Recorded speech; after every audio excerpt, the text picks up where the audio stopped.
Hey guys, welcome to another episode of Teammate Talk. So I want to talk about how bad can create good. And I know that can be a difficult perspective to have when you're going through the bad. See, it's really where our teammate life skills and our words of the week and our teammate children's stories, moral stories, and all of that actually come from.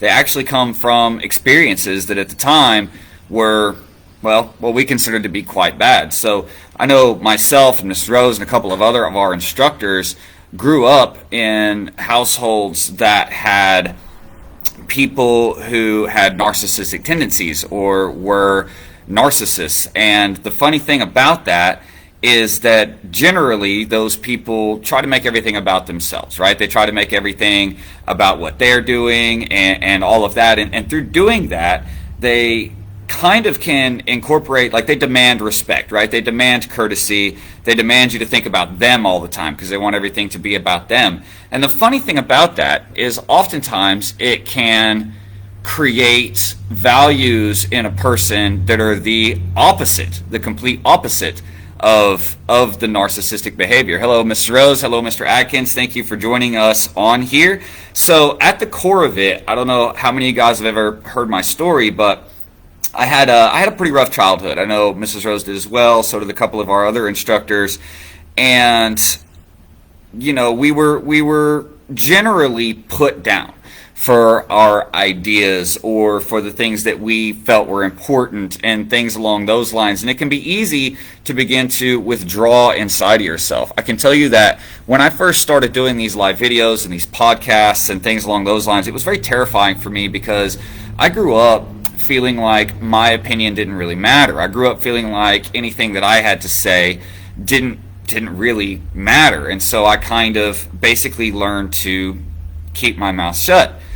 But over time, all the people around me I found were like constantly at each other's throats about things that didn't matter, about things they couldn't control, and I hated that. See, I was more about caring for other people and compassion and things along those lines.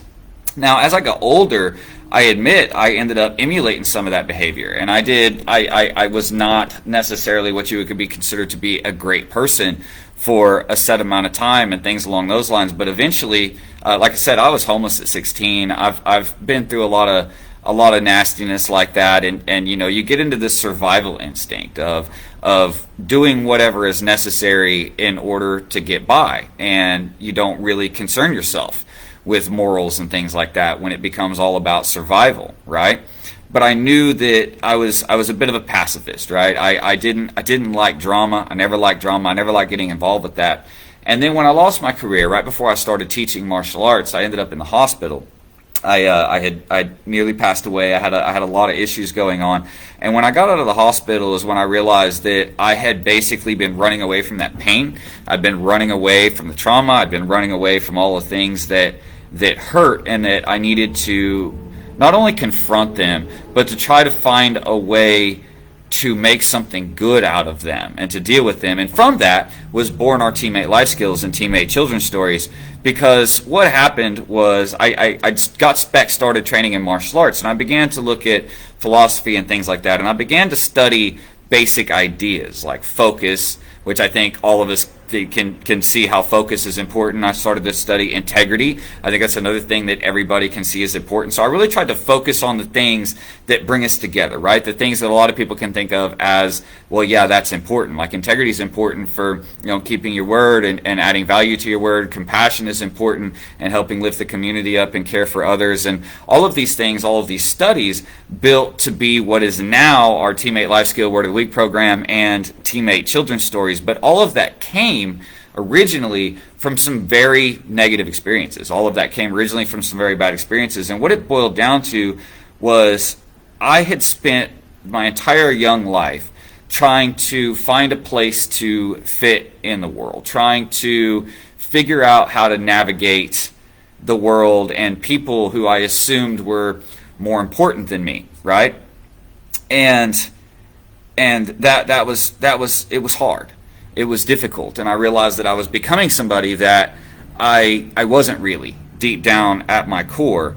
And so then after the hospital, I realized that I wanted to be a better version of me, and I wanted to show that there's a better way to interact with each other, that there's a better way to get along with each other, that there are better ways to success than stepping on each other and things along those lines. And this is what was born out of it, right?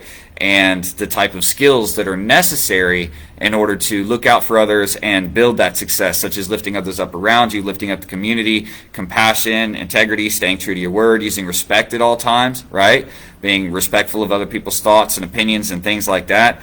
And that's what we decided to do here, And so then I looked around, I could see online and I could see all this negativity around and people at each other's throats and stuff. And honestly, especially the past few years, and honestly, it put me back in a bad place. It reminded me of what it was like when I was growing up and what the people around me were like while I was a kid trying to be an adult and keep everybody getting along and things along those lines.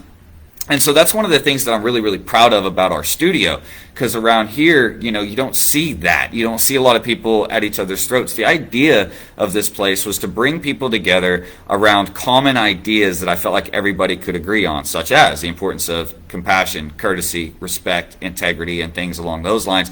And at the same time, we could do an activity together, like martial arts or tricking and parkour or things along those lines, and to prove that it's possible to take people from all walks of life, all types of beliefs, all types of backgrounds, all types of political views, and show them how we are all just people in the end, and that we can get along if we choose to, and we can work together if we choose to. And I'm really, really proud of our studio here, because and our Teammate Children's Stories, because it has become exactly that. It has become exactly that model of how we can interact with each other and how we can work together on things even if we don't see eye to eye. And at the core of it, it comes down to these life skills that we teach, our teammate life skills, right?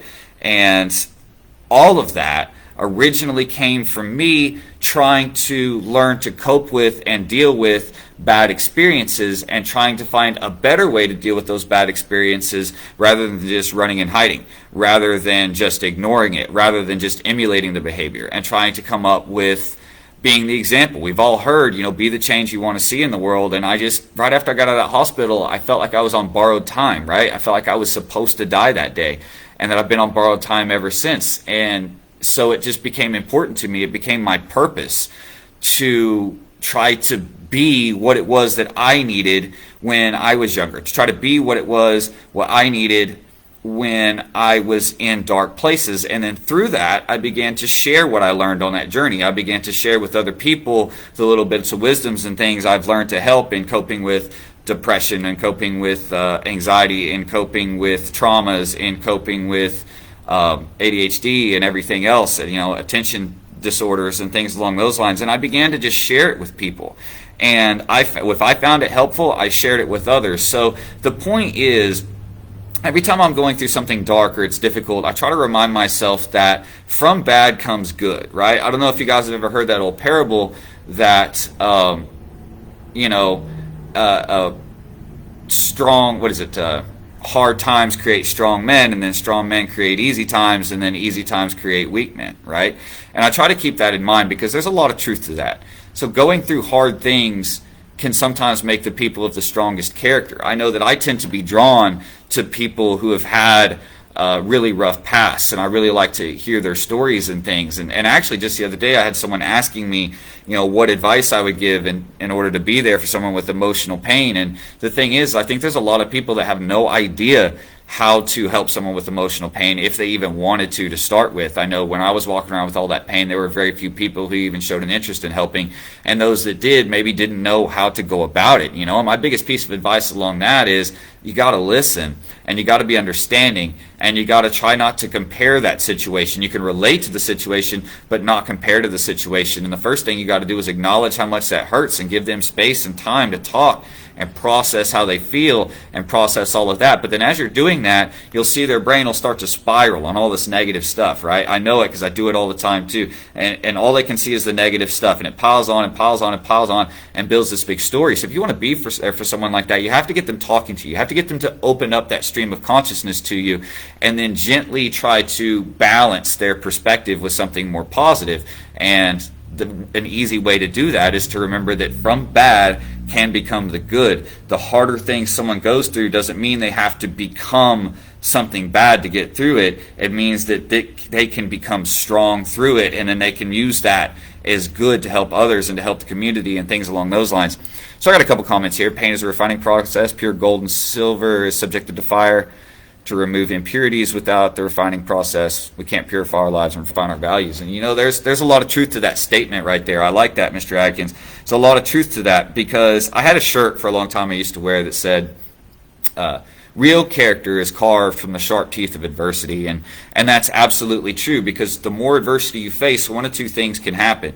You can do what I did in my early life and run away and try to give up and try to avoid it, or you can learn how to cope with it, learn how to deal with it, and awaken a stronger version of you, and you can decide what values are going to be important to you, and you can decide to start making the right small decisions throughout your day to live by those values. Instead of just saying that compassion is important to you, you can start making the decisions to actually show that compassion is important to you by being there for those people, by helping out when you can. I got into a conversation with somebody the other day that was talking about homeless people, and I was like, honestly, I give the shirt off my back. I've been homeless. I know what that's like. And I didn't have any help and things along those lines. And they say, the homeless people just don't want to work. Homeless people just don't want to do that. And every time I hear that, I think, I don't think you've ever had the experience of being truly homeless. If you're truly homeless, you don't necessarily have a vehicle. You don't necessarily have access to a phone and things along those lines. You may have lost all of that. And when you don't have that, it doesn't matter how many job interviews you go to. You're not going to get hired if you don't have reliable transportation and you don't have a phone, right? And we don't exactly have the greatest public transportation around here and things along those lines. So if compassion is important to you, you can choose to start trying to exercise compassion. Will you sometimes get swindled by someone who's faking it? Absolutely. But guess what? That doesn't reflect on your character. That reflects on their character. And that's the way I look at it when I go out and try to help people. When I go out and give somebody the shirt off my back or whatever, I remind myself that even if they're lying, right? Even if it's not true, even if they don't really need the help, fact is it's my character and my importance and compassion that got me to help in the first place. If they're lying and cheating or whatever about it, that's on them. That weighs on their character. So I don't worry too much about whether someone's a charlatan or not, or if they really need the help or not. I just simply do what I can to help out. And most of that isn't giving things. Most of that is just being there, listening to their story. And I can't imagine the pain you've been through, but it makes a really strong person to be able to been through all that and still keep going. And that kind of stuff means the most to people. You know what? Most of the homeless I've talked to, what means more to them than giving them $1? Just sitting down and listening to their story. A lot of them like to give their story. I mean, and you can hear some crazy stories, and you can get into some really interesting perspectives into life when you talk to people like that, right? So that was something I chose was important to me, compassion. So I go out and show it, and I don't worry about whether I'm getting swindled or not. Another one is respect. So I go out and show it, even if someone else is being a complete jerk to me, I'm going to still be respectful. Them being a jerk, that's on them. Me being respectful, that shows that I have chosen to have a strength of character, and that's important to me. And this is something I try to impart onto all of my students. If someone's being negative, if someone's being mean, if someone's being a jerk, reciprocating with the same that you're given is not how you prove your strength of character. That's how you prove that you're a slave to your own emotions and that you're a slave to being manipulated by the emotions of other people. How you can show that you have strong character is to not reciprocate in kind, but instead to be what you want to be the values that you want to put off instead of justifying it. Too many times I see people walking around saying they believe in respect, but then they're the first people to yell at somebody in customer service that something didn't go wrong. They're the first people to yell and holler and curse and complain at things like that, and they justify it. They say, well, they did me wrong, so I'm going to yell and I'm going to get mad and I'm going to get onto them just because they did me wrong. But then in that case, I don't want to hear you talk to me about respect anymore, right? I don't want to hear you talk to me about how you think respect is important anymore. If you're only willing to show respect when respect is given to you, then it must not be that important to you. What's actually important to you is other people respecting you. If respect was really important to you, then you would show respect at any given time to anybody. You know what I mean? Because then you know that that's a reflection on your character, not on their character. So let me get to the next comment. That's the thing, though. We can either let the bad things in our life tear us down and we become someone who tears others down. Exactly. So we can become our tormentors, or we can rise above and find ways to deal with those tormentors and then turn around and help other people that are dealing with it find their way out. And that is the choice that I chose in life. I have felt like since I've been living on borrowed time, I feel like that's been my entire purpose, is to help people find the best strength in themselves to cope with and deal with those kind of tormentors. Or we can use those examples of what we don't want to be and do our best to grow and do better. That's exactly it. I mean, that's exactly what I did. That's exactly where these teammate life skills came from. And it's not just me. We have other staff members as well who have added on to this over the years. Mrs. Rose, Ms. Tasha have added on to these kind of things over the years. And that's what it's really about, right? I can basically let myself get jaded and frustrated at how I was treated through my traumas, and I can turn around and be angry about it and end up displacing those emotions and projecting them back off on everybody else. Or I can recognize those emotions and I can deal with those emotions and decide that I want to rise above that and I want to be better than that, and then choose in each moment every day that I'm going to live by that I'm going to live that way with that respect or with that compassion and not make excuses, right? So if I lose my temper and someone's a jerk to me and I respond by being a jerk back, I don't make excuses and justify it and claim that I'm still a respectful person. I actually end up feeling bad and go, man, I should have handled that with respect. That was a moment that I had a choice that I could show the strength of my character, and I didn't show the strength of my character. Instead, I stooped to their level. And reminding myself of that and being self-aware of that is what allows me to live a happier life, because I can be happy with who I am. I can be happy and enjoy any given moment because I know how I respond. And honestly, by using respect and courtesy and compassion all the time, it's amazing how people respond back. You know, they tend to respond in kind because there's this psychological principle known as reciprocity. It's one of the major levers of influence. We can't help but to have urges to give back to us what is given to us. If someone else is being a jerk, we tend to give it back. If someone else is showing us a lot of care and compassion and listening to us, we tend to want to give that back. Now, there's people that don't. I'm not saying this is everybody. I'm just saying that this is a basic psychological influence. So if you start acting that way towards people, you'd be amazed about how their responses change towards you. And when those responses change that way towards you, you'd be amazed how much better your days get, how much happier your days get, how much less stressful things get, right? And in that, while I was in the hospital, I kind of realized it's amazing how much stress and drama that I brought onto myself but blamed everybody else for. But I blamed everybody else because it was like, oh, they made me feel that way, so then I acted like I felt that way, so then I responded like I felt that way, and then everybody around me responded to me feeling that way, and it created a negative black hole around me.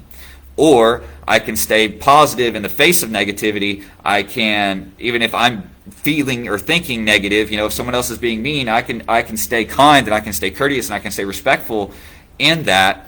And then they respond to that kindness. Now, it may anger them more, it may confuse them, or it may make them calm down. A lot of cases, that's what I find. But they can respond with that, and then I can maintain that kind of aloof, good feeling attitude, and it changes how everybody around me responds, and I'm no longer stuck in that black hole. So one of the first things I said when I got into the hospital back then, I was talking to a police officer, and I said, it's amazing. It's amazing the pain we put ourselves through and the amount of damage we do to ourselves thinking that it's other people who are bothering us, when in all reality, it's just the way that we think about how they're acting that's bothering us. It's our ego. It's our feeling of being insulted that's bothering us. And from there on, I've been striving to do my best to not feel insulted by anything anyone says or by anything anyone does, but instead to maintain my own peace. Because if I can maintain my own peace, then I can have that effect on those around me as well, and I can lift up everybody around me. And if I can do that, it creates success not just for me, but for all those people around me as well. It creates happiness not just for me, but for all those people around me as well. And this is honestly the biggest core mission of our martial arts studio, Peaceful Warriors, of our Teammates Children's Stories, of all of that, is to create this idea of bonding. And remember that what another person thinks, what another person's opinion is, what another person's view is on something is their view, and they can have that, and that's absolutely fine. Whether they're wrong or right, they can have that, and that's not on you, and it's not necessarily on you to change their mind either. Though I like to hear the information. I like to be corrected. I like to, if I find out I'm wrong, I'm going to change the way I look at things. Some people aren't ready for that yet, right? Sometimes you run across people who just aren't ready to realize that something that they've been thinking is wrong. And until they're ready, until they trust you, then they're not going to care what you have to say. Nobody cares what you know until they know that you care. So first you got to listen, show some compassion, show some understanding. Say, I get why you see things the way you do. I understand and I get where you're coming from. But this is how I see it. You see what I'm saying? So, another comment. Hiding from issues is so much easier in the moment, though. It just makes it harder in the long run. That's absolutely correct, but that's what I kept doing. I kept running away. So when I was homeless at 16, I stopped talking to my family, right? The longer that went on, as I got into college and things, I separated myself from everything that had ever been a problem, and I tried to run away from it. It wasn't until several years after that, when I was hospitalized, before I decided it was time to go back. And I went back, and I confronted those problems, and I confronted those people. This time as an adult, this time with a sense of who I wanted to be in my character. And didn't matter what happened when I confronted that problem or that person or whatever it was. I felt better afterwards because I knew that I was acting with the values and character that I wanted to have, and I was going back and at least making an effort. If that effort wasn't appreciated, fine. Then I could move on with closure, but I stopped running away from it, and I went back and drew my line in the sand and set my boundaries and did that anyway. Did some people respect it? Yeah. Did some not respect it? Yes. And that's another reason why there's certain family members I just don't talk to anymore. Some of them just don't respect it. You know what I mean? But by going back and being who I really wanted to be and confronting the things I was running away from, I was able to get a little bit of closure on the issues and the thoughts and the feelings I had surrounding those traumas and things, and it allowed me to go, well, I did my best, and move on. We go to the next comment. As someone who does it, that spiraling on the bad parts is hard. Oh, yeah, man. I was actually just talking to somebody last night, and it was on a chat. And I went ahead and stayed on there because I know how that can be. And suddenly it seemed like it was all coming across stream of consciousness, right? And it was one trauma, and then one thing that was felt bad about, and then another thing that was felt bad about, and another trauma, and this, that, and that. It just kept spiraling, and I was like, oh, no. I really felt for that person because it's something I've been through before, too. And it makes logical sense at the time, and it makes you feel like your whole life is just completely in the wrong place and in the wrong direction. And it's a really bad feeling, and it's a really bad thing to have to go through.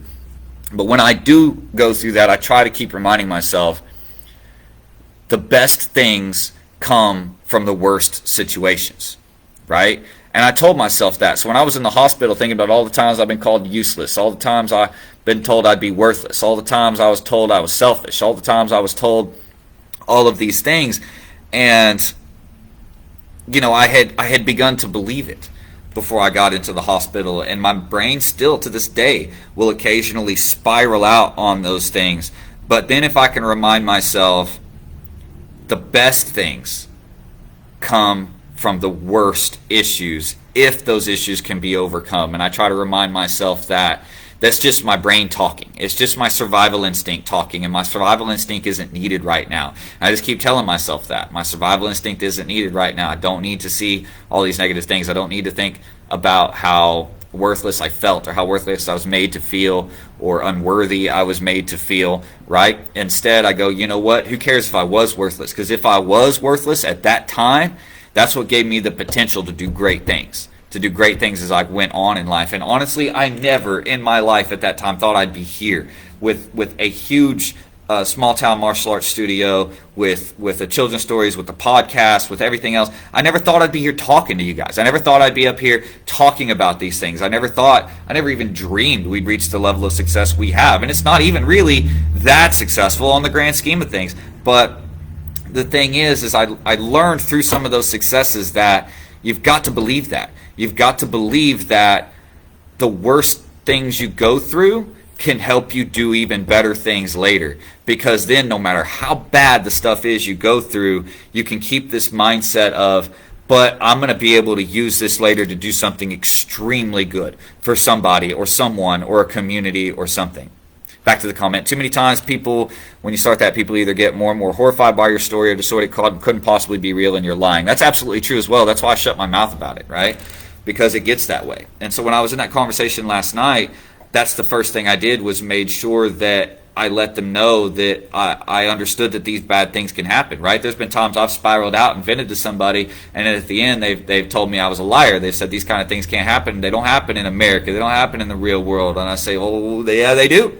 I was a homeless teenager, man. It does happen, right? Or someone I was talking to the other day that was trafficked into the country. It does happen, right? And there's terrible traumas out there. Some that are even worse than mine. I mean, some are way worse than mine. And too many people often want to hear that, don't want to hear it. And so they say they want to be there for somebody. They think they want to show compassion, but when that person starts opening up, they suddenly don't believe it. And they say, oh, you're making excuses. Oh, you're lying. Oh, that can't be. And that's why I learned to shut my mouth about these things. And I learned that nobody was going to help me through my traumas but me. And so I started doing it for myself, with myself. I started meditating and spent a lot of time deep in my head dealing with these issues, dealing with these traumas. And I realized that I really could have used someone to vent to sometimes. I really could have used someone who understood my pain, or at least just acknowledged my pain and acknowledged where I was coming from, acknowledged what I felt like. So when I run into somebody who starts that with me, who starts that spiraling, like I was saying, I was chatting with somebody last night, it's exactly what I do. I try to be exactly what I needed when I was in that moment, and acknowledge the pain, and acknowledge also the good, the strength that can come from that pain, the amazing character that gets carved from that pain, the amount of care, right? No one cares for others quite the same as someone who's never been cared for. It's nuts. No one can care for others and be as empathetic as someone who has felt like they were not cared for in the past, because they know what real care would feel like. They know what real care should be, right?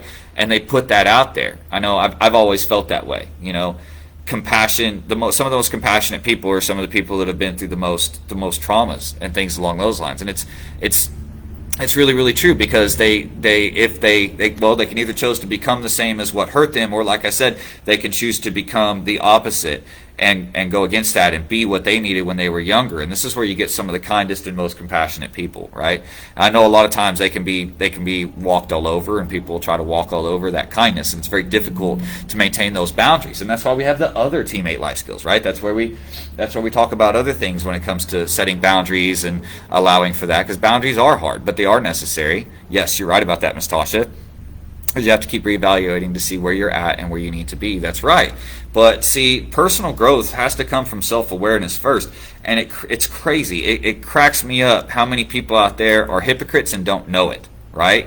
Who will tell you they believe in this value or this thing, but given the right circumstance, they won't live by that value. They won't live by that thing. And then when it's pointed out, hey, that wasn't exactly a great example of this value you said you had, then they just get angry and say it was justified, right? It was a justified reason. And in my mind, that's a little bit hypocritical. And there's nothing that quite gets me ready to shut down like a hypocrite does. Like if I see someone being hypocritical, that's when I start okaying you to death. Okay, and I walk away. I'm done. I don't want to talk. If you can't be self-aware enough to see that your behavior is antithetical to what it is your values are and what you say you believe in, then you're not ready for my time yet. You know, you're not really ready for what I have to say yet. Is battling through trauma is hard? Yes, Tasha. Thank you for family, teammates of the dojo have helped me through mine. Yeah, and that's the whole point, right? That's what we're doing here. And it's not just for people that have been through traumas and stuff, but we're trying to get to a point and teach in a way to help everybody understand where everybody else is coming from, and how to take interest in other people's stories, and how to live by the values that you find important. We're not trying to shove any values down anyone's throat. We have several life skill words, and we talk about it all the time. Pick your favorites and study those. Pick your favorites and try to live that at all times. And if you fall down on it and you make some mistakes on one of those failures, then you've got to admit to yourself that wasn't the best way to handle it. Figure out what would have been the best way to handle it, and carry that moving forward going into your other decisions. But it amazes me sometimes how many people out there aren't ready to grow or aren't willing to grow, because first, to grow, you have to admit that you can make a mistake. And to admit you can make a mistake, you first have to get past your own ego and pride that tells you that you can do no wrong, right? That part of you that justifies any wrong action you have as being necessary, even if it was antithetical to your values. You have to cut that part of you out before you can begin to take steps to grow. And you know what? People who've been through traumas, people who've been in abusive narcissistic relationships, people who've been through a lot of crap, they've had that ego cut out of them, not by them. And this, I think, is one of the reasons they can become some of the most compassionate people. They didn't cut their own ego out. Most of the time, they had that ego cut out of them by others, by being made to feel inferior, by being made to feel worthless.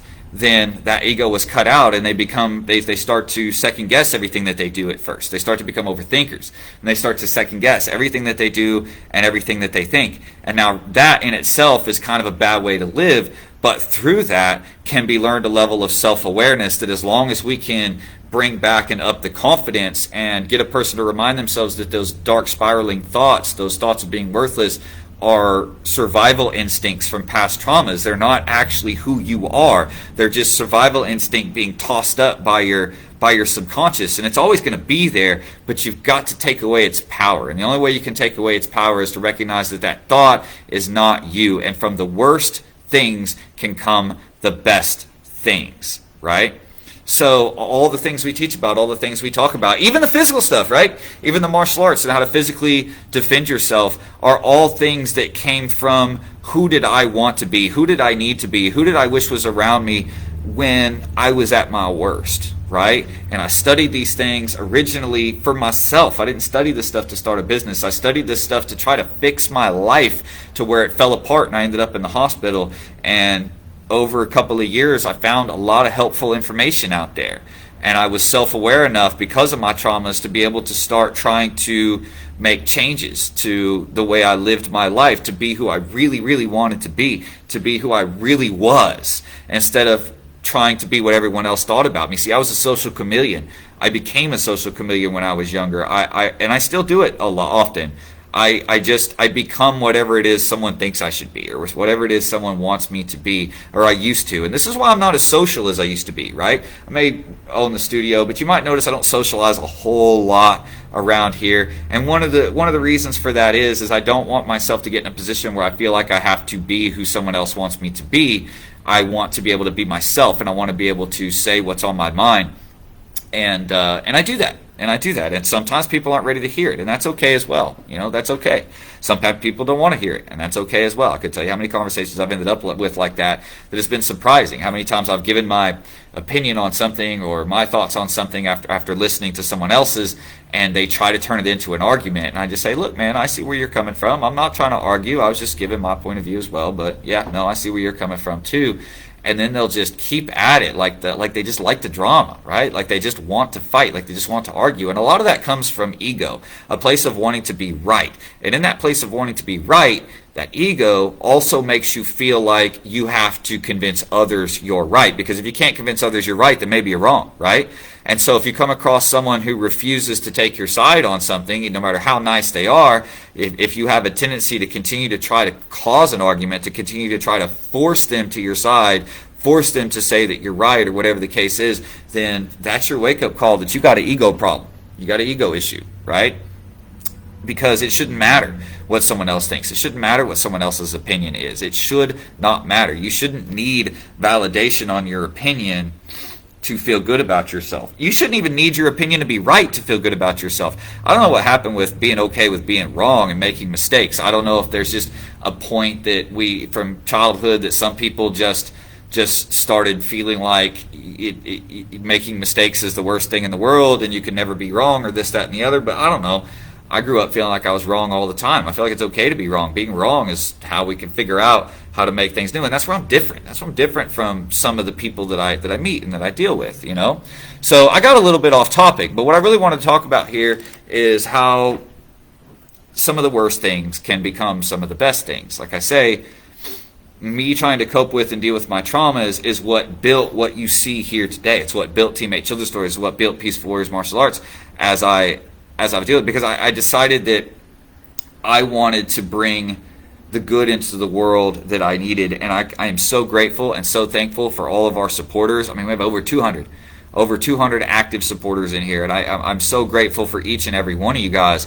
Everyone that, even if they're not members, if it's people that put likes and comments and shares on things on our social media, people that listen to our podcast, I'm extremely grateful, because it tells me that that purpose that I gave myself when I got out of the hospital, that I'm on the right path. And I can't say I gave myself. It's weird. It was like, I was talking to someone else who's a teacher yesterday about this. It was like this path was put in front of me all throughout my life, but I kept running away from it because of my traumas. And then it all just kind of fell in my lap at the right time, and it all just sort of happened. And I just had this intense feeling in the center of my chest, in my lower solar plexus, and I still carry that around with me of, this is a message I'm supposed to give. This is what I'm supposed to talk about. This is what I'm supposed to be doing. This is how I can leave this place better than the way I found it. This is how I can leave a legacy, hopefully a lasting legacy, that can lift dozens and hundreds of other people up and allow them and show them that it's okay to be themselves, that there's a way to go about being yourself that is very, very honorable, and that doesn't cause drama, and that brings people together, and it brings unity, right? Yeah, that's right. Being wrong is how you learn where you need to grow. That's exactly right. So next time you're going through a dark place, try to remind yourself that depending on what you learn from that dark place, depending on how you decide to use that trauma, the best things can come from the worst situations. So, till I see you guys again, be the best teammates you can be, and be the best at being you.